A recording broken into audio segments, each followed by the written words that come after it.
আসসালামু আলাইকুম, welcome to my mini blog. কি ভাবছেন হুট করে গ্রামের বাড়িতে চলে আসলাম কিভাবে? না আমি গ্রামের বাড়ি যাইনি, এটা আজকে না, এটা অনেকদিন আগের ভিডিও, 1 বছর আগের। যাই হোক, বেশি কথা না বাড়িয়ে চলুন ভিডিও শুরু করা যাক। গ্রামের বাড়ি থেকে যেদিন আমরা চলে আসবো ওই দিন আমার হচ্ছে কাকাতো ননদ, দেন আমার ফুপু শাশুড়ি, আমার হাজবেন্ড, আমার দেবর, ছোট ছোট দেবর ভাগিনা, এরা সবাই মিলে হচ্ছে বললো কি জানি একটা গেম খেলবে। তো আমার ননদেরা ওইখানে ছিল। এই গেমসটা রুলসটা বলো তো শারমিন। এটা হচ্ছে দুইটা গ্রুপ হয়ে যাব, তারপর এটা হচ্ছে এটা পা দিয়ে খেলতে হয়, পা যার দিকে পা লাগবে সে মরে যাবে। মানে ল্যাং দিতে হ্যাঁ, হবে, ল্যাং দিতে হয়।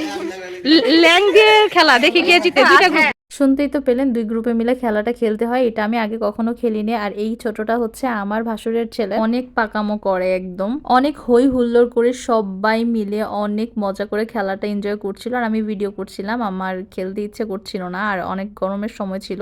এর মধ্যেই 2 জনের মারামারি লেগে গেল, 2 ভাই বোনের মধ্যে এরকম একটা হয়। তাছাড়া গ্রামে সবাই মিলে একসাথে থাকলে হচ্ছে একদিকে যেমন ঝগড়া মারামারি হয়, আরেকদিকে কিন্তু সবাই মিলে একসাথে এনজয় করে অনেক। সবুজ কালারের 3 পিস পরা উনি কিন্তু আমার ফুপুর শাশুড়ি।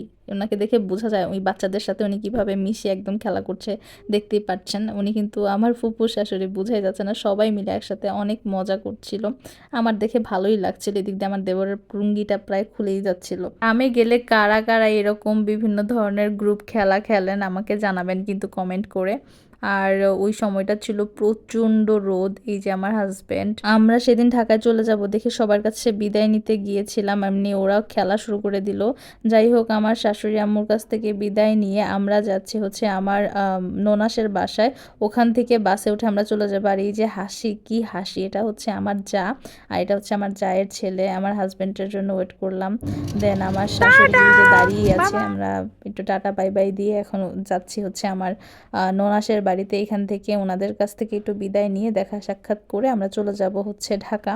ওনাদের ঠিক বাড়ির সামনে হচ্ছে একটা সুন্দর নদী আছে, এই নদীটার নাম হচ্ছে ব্রহ্মপুত্র নদী, আই থিঙ্ক ব্রহ্মপুত্রই হবে আর কি। গ্রাম দেখতেই সুন্দর, গ্রাম দেখতে যেমন সুন্দর, ঘুরতে কিন্তু আরও সুন্দর। এই যে এটা হচ্ছে আমার ননাসদের উঠান ছিল। দেন হচ্ছে এসে দেখি আমার ননাস রান্না বাড়া শুরু করে দিয়েছে, আমাদেরকে না খেয়ে যেতে দিবে না। আমরা ভেবেছিলাম দেখা করে অমনিই চলে যাব। আর সিজনটা ছিল আমের সিজন। এই যে এটা ওনাদের গাছের আম, তো হচ্ছে আমার যা কেটে কেটে দিচ্ছিল, আমি খাচ্ছিলাম, আর আমার হাজব্যান্ডকেও আমি খাইয়ে দিচ্ছিলাম। গ্রামের মানুষ এত কাজ করতে পারে, সেটা আমার ননাসকে দেখে শেখা উচিত।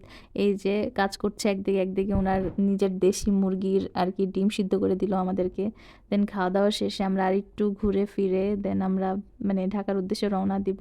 একটা ভ্যানে করে আমরা বাস স্ট্যান্ড যাচ্ছিলাম। ইনশাল্লাহ এরপরে যখন আমি গ্রামে যাব, আমার ননাস যে কত সকাল থেকে রাত পর্যন্ত কত কাজ করে সব ভিডিও আপনাদের সাথে শেয়ার করবো ইনশাল্লাহ। গ্রামের মানুষ ঘর সামলানোর পাশাপাশি যে এত কাজ করতে পারে, আসলেই দেখে অবাক হয়ে যাওয়ার মতো। অনেক বাতাস ছিল, ভ্যানে করে যেতে খুব মজাই লাগছিল। তারপর তো আমরা ঢাকায় চলে এসেছি। আর আজকের ভিডিও এই পর্যন্তই। আল্লাহ হাফেজ।